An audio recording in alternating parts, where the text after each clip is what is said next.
So ini agak unik ya, dimana aku selalu dikategorikan berbeda dari teman gue yang lain, terutama teman perempuan, anak-anak yang kayak geng perempuan gitulah. Kalau kamu sadar, perempuan itu pasti kayak selalu bikin kelompok-kelompok dan ingin mengidentikan dirinya dengan something gitu, sesuatu. Waktu kuliah, karena dulu Selvi itu termasuk anak yang udah kuliah, terus nyambi bekerja di salah satu stasiun, terus juga dengan itu semua Selvi juga pas semester akhir ada waktu kosong, ikut lomba debat, ikut kursus bahasa Inggris, ikut juga beberapa lah kegiatan-kegiatan yang lain. Terus juga ikut komunitas. So ikut komunitas itu berlangsung sekitar 1,5 tahun terakhir sebelum kuliah selesai. Bisa dibayangkan kalau sebenarnya temanku itu berasal dari, ada yang dari lingkungan kerja berarti ada yang satu alumni, ada juga kebanyakan tidak satu fakultas. Terus juga di komunitas ketemu dengan anak-anak yang ada dari kampus lain, ada juga teman yang lebih tua, lebih profesional lagi, terus juga beberapa beda fakultas dan beda jurusan. Itu komunitas, itu relawan di tempat kursus, ketemu dengan mentor yang udah punya pengalaman yang lebih, kayak misalnya udah pernah kuliah di luar negeri, mereka udah punya pengalaman yang 5 tahun lebih banyak dibanding Selvi. Terus juga jadi karena karena kesibukan yang padat itu, terutama karena aku di jurusan yang sambil ada kelas, di kelas juga ada kelas praktikum, habis itu ada praktik lapangan, dimana setiap praktik lapangan itu kan butuh kerja kelompok dan butuh kerja sama. Di situ kita biasanya pergi keluar, kayak misalnya pergi di hutan mangrove, pergi di hutan lupa beberapa hutan di area Sulawesi Tenggara yang masih terjaga waktu itu ya, sebelum ada tambang kayak sekarang. Juga di beberapa rawa-rawa, di beberapa pantai, pokoknya banyak sekali. Bisa dibilang itu adalah 4 tahun tersibuk, yang paling sibuk di in my 20s. Jadi karena aku masuk kuliah di umur 16 tahun, 16, 17, 18, 19, 20, dan aku hampir masuk semester 11 itu lulus kuliah. Punya pengalaman yang segudang itu. Terus juga basic story yang aku mau kaitkan itu adalah teman-teman perempuanku. Ini kayak anak-anak cewek gitu yang sebenarnya aku nggak terlalu deep into them, karena aku tahu aku punya banyak aktivitas yang lain. So kadangkala kalau aku pulang dari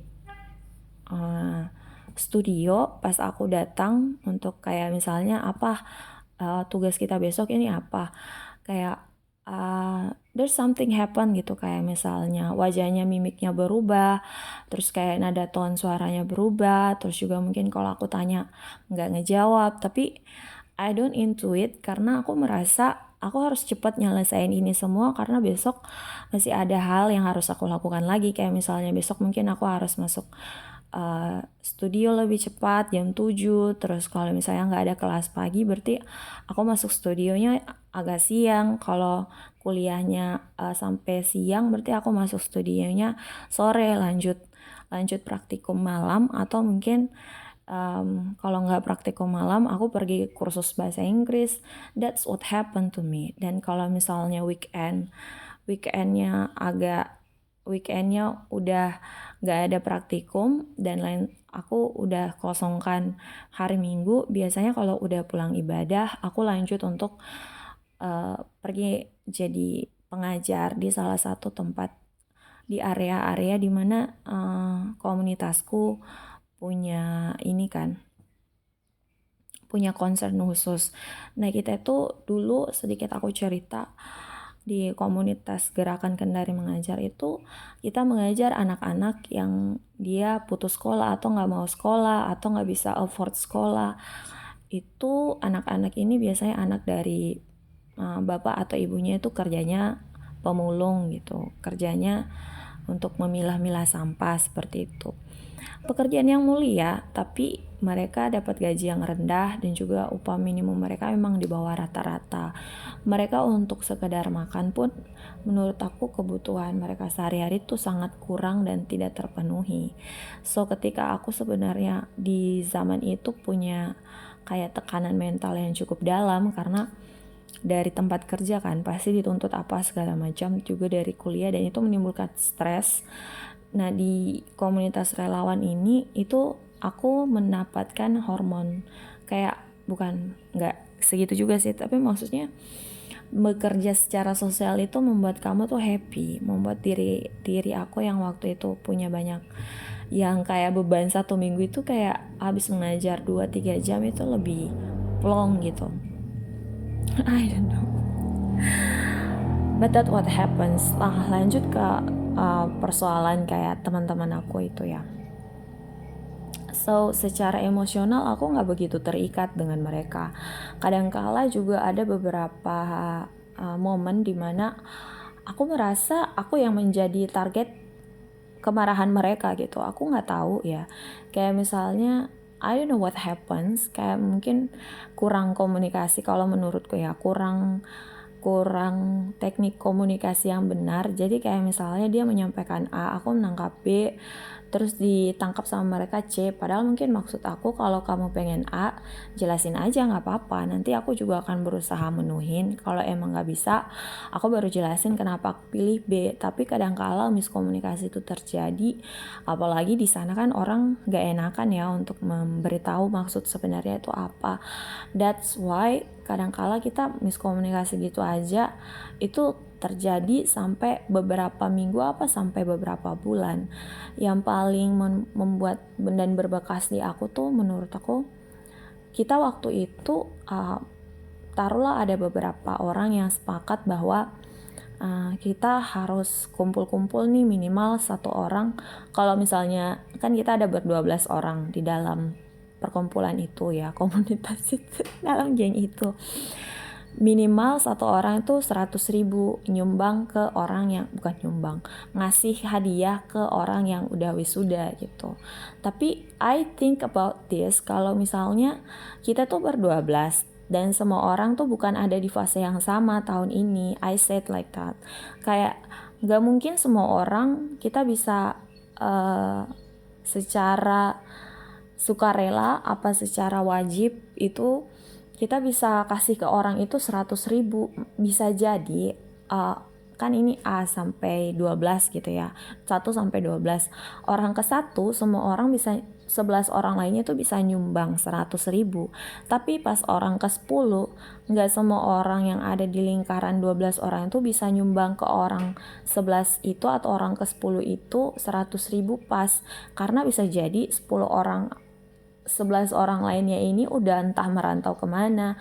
Dan aku kasih tahu ke mereka kalau ini tuh nggak bisa dijadikan wajib gitu. Maksudnya kalau ini wajib, kasihan yang lain, karena yang lain tuh lagi butuh uang, lagi butuh duit untuk mereka tuh entah mereka makan, karena kita kan hidup ngekos kan di kuliah, sampai sekarang gue juga ngekos sih, pasti butuh makan, butuh uang transport, entah uang bensin atau uang taksi atau PT-PT, atau mereka mungkin butuh beli pulsa. We don't know what happens in people's life gitu. Jadi ini nggak bisa dijadikan wajib. Kalau misalnya ada ya it's good, tapi kalau nggak ada nggak bisa dipaksa. Itu yang aku bilang, kalau nggak semua orang punya di taraf ekonomi yang sama, jadi keputusan dalam geng ini tuh nggak bisa di apply ke semua orang, and that's happen gitu. I'm so sorry untuk ketua geng aku yang namanya Ica, karena Aku termasuk orang yang kalau nggak setuju aku bicara, tapi kalau aku bicara itu sebenarnya bukan berarti terjadi perpecahan ya. Dari dulu aku merasa kalau berbeda pendapat di antara semua orang itu it's okay gitu. Nggak mesti semua orang dalam satu perkumpulan yang sama itu punya satu pendapat yang sama. Dan kalau misalnya ada berbeda pendapat itu bukan berarti perpecahan. Kalau menurut aku di umur aku yang segitu ya, mungkin karena punya banyak kesibukan yang lain dan pergaulan yang cukup banyak, jadi kadangkala cara berpikirku dengan teman-temanku di umur segitu udah berbeda, tapi teman-temanku menangkap itu adalah sebuah threat gitu, sebuah ancaman buat kerukunan dalam perkumpulan itu. Menurutnya si teman-temanku yang ini, ketua gengku yang terutama ya, jangan digituin Sel, kamu tuh kayak ini tuh dia tuh udah berusaha untuk ngekip perkumpulan ini tuh biar nggak goyang, tapi dengan aku bicara kayak gitu tuh malah membuat runyam perkumpulan ini. Tapi menurut aku kenapa ini goyang, karena ada a lot of issues di dalamnya yang kayak nggak terpecahkan, yang kayak misalnya orang-orang di bawahnya tuh pengen bicara ini ya, itu nggak selamanya harus kayak gini, terus orang-orangnya mut-mutan kan. Sementara aku tuh cenderung karena udah sambil nyambi kerja, jadi aku terbiasa untuk mengesampingkan mood aku ketika kerja gitu. Dan itu terjadi kalau misalnya aku juga gabung di suatu kelompok, aku mengesampingkan mood aku gitu. Moodku itu kayak ya udahlah, mood itu disampingin aja gitu, nggak usah dibawa-bawa. Nah temanku yang lain ini uh, mereka pasti itu kan kayak yang satu ngambek, yang satu iya, terus yang satu, kalau menurut aku udah kesepakatan bersama ya udah lakuin aja.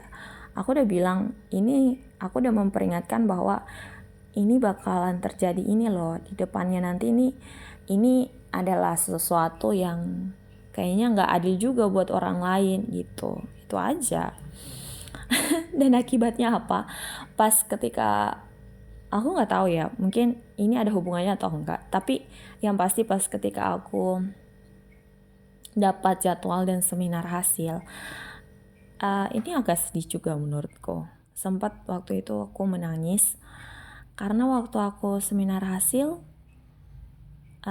sebelumnya itu everyone cheering them, tapi pas aku seminar hasil dan aku skripsi pada hari itu nggak begitu banyak orang yang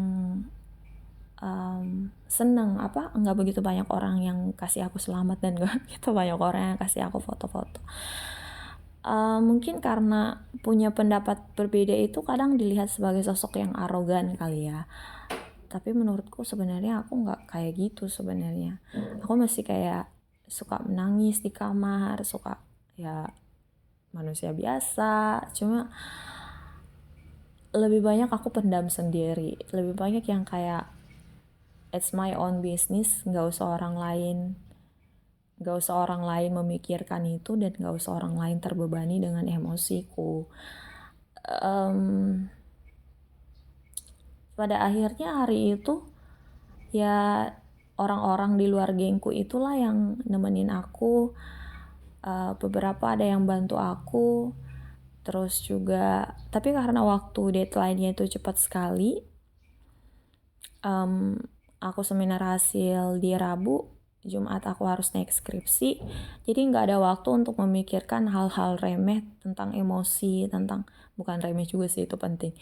Jadi tidak ada waktu untuk memikirkan kok mereka nggak gitu sih ke aku, padahal aku udah nyumbang loh ke mereka, gitulah kayak gitu. Sempat waktu itu aku juga ada beberapa teman yang kayak aku terlambat untuk ngasih duit, karena waktu itu kan aku masih butuh untuk kerja, aku masih butuh untuk fokus untuk nyusun skripsi sama seminar hasilku.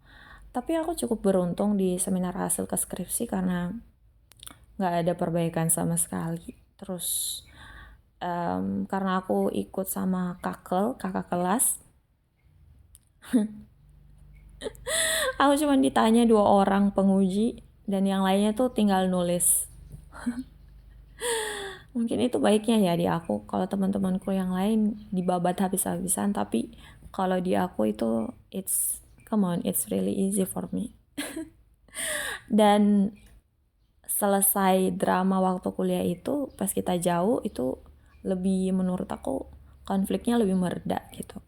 Nah ketika aku ikut komunitas yang ada di sini, oh my god udah 15 menit lagi, itu terjadi lagi yang kayak ada beberapa orang yang mengelompokkan diri, dan karena aku cukup awkward untuk masuk di kelompok tersebut dan aku nggak tahu harus ngobrolin apa menurutku ya, sehingga aku sering terlihat terpisahkan, tapi sebenarnya bukan itu juga maksudku. Karena beberapa kali aku juga coba untuk nge-reach out dengan kayak misalnya komen, dengan kayak misalnya nanya di chat, tapi nggak dibalas juga. Ya maksudnya kan kita sebagai anak luar daerah itu mengerti lah ya, kalau misalnya orang-orang di dalam lingkup pergaulan ini nggak terima kita, ya nggak usah maksa juga, nggak usah sok asik juga karena itu pasti jadinya kan patah gitu, kayak bercandanya nggak nyambung gitu. Jadi nggak usah terlalu dipaksakan itu menurutku. Dan aku ke mereka itu nggak pernah dalam posisi in position I angry to them. No, I never been them.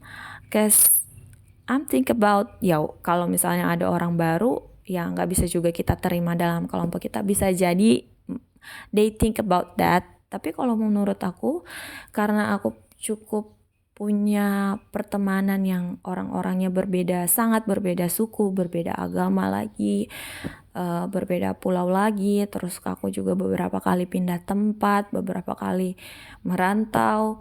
Jadi in my mind, aku gak pernah merasa marah kepada mereka yang gak nerima aku. I never. Karena aku merasa kesiapan orang untuk berteman itu juga berbeda. Dari kayak misalnya pengalaman kita, kayak menurutku ya, asumsi orang itu juga bisa berdasarkan basic on their experience gitu.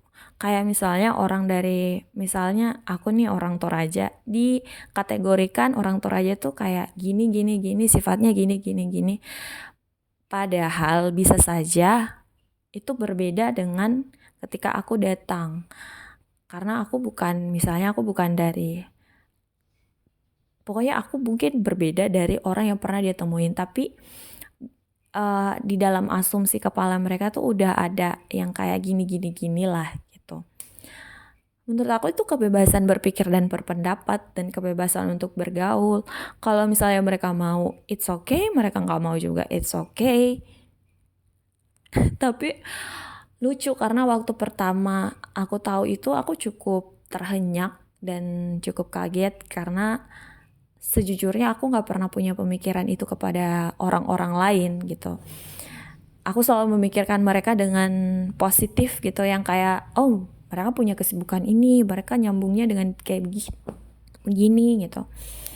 So aku gak pernah memikirkan negatif tentang orang lain gitu, enggak pernah. Orang bisa aja marah ke aku, tapi aku sebenarnya jarang sekali marah kepada mereka, karena menurutku kita gak pernah punya klausul atau keputusan yang tepat sebelumnya, kayak gak boleh gini, sehingga aku mungkin kayak membuat kekacauan gitu. Kalau aku membuat kekacauan, berarti aku harus minta maaf dan memperbaiki itu. But at this time aku gak tahu what happened, dan aku kayak I have no ideas what happened gitu kepada orang-orang di sekitar aku. Karena aku juga kayak misalnya kalau ada ikut kegiatan itu, fokus kepada kegiatan tuh lebih fokus kegiatannya. Secara emosional aku biasanya emosional, kayak misalnya aku capek, aku kecewa, aku marah, itu biasanya menyamping gitu. Semua emosi itu aku kesampingkan, karena menurut aku emosi ini bisa naik bisa turun, tapi kegiatan tuh harus tetap berjalan. Karena mungkin aku pernah ikut beberapa event kayak bukan yang ini, jadi bekerja untuk membuat suatu event berlangsung tuh kita tuh harus mental orang kerja, bukan mental orang yang mau nangis, mau marah, mau cengeng, mau apa. So ketika aku berteman sama orang lain dan orang itu mau berteman, ya aku bersyukur. Tapi kalau misalnya orang itu nggak mau berteman, ya udahlah, aku naik motor aja. I don't know, aku nggak tahu sih kenapa perempuan itu lebih ribet dibanding laki-laki, tapi emang gitulah ya yang terjadi. Bye, itu aja.